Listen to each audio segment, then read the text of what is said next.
Evaluation question 2. How does your media product represent particular social groups? Our film is geared towards teenagers, and so there is representation of teenage culture and young people.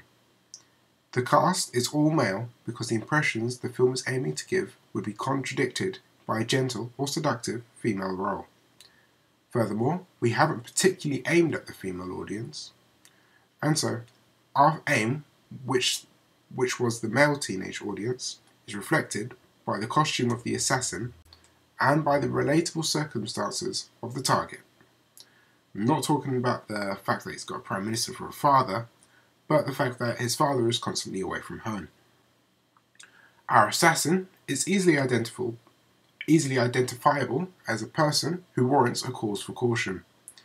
This is done through his costume, which is similar to the clothes the Yobs wore in the riots. The actor of this character also conforms to stereotypes of his age and size, making him the ideal choice for the role. This is because the general impression of young people in today's culture is generally an intimidating and also associated with crime, which allows for the character to be easily identified as a dangerous person.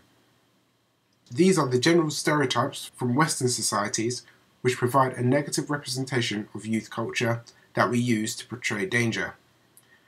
The character representation of the antagonist is supposed to be cold and calculating. He's meant to represent the ruthless workers who do anything to get to the top. His costume is formal and suited to the average businessman. This is there to represent those working in formal and important business affairs. Our target is meant to be easily identifiable as your everyday teenager. However, with no dialogue for this character, there is no subculture to identify him with, leaving the range of people who could identify with him at a wide range. Class isn't particularly the forefront of the film, however you can tell by clothing which person is from which class.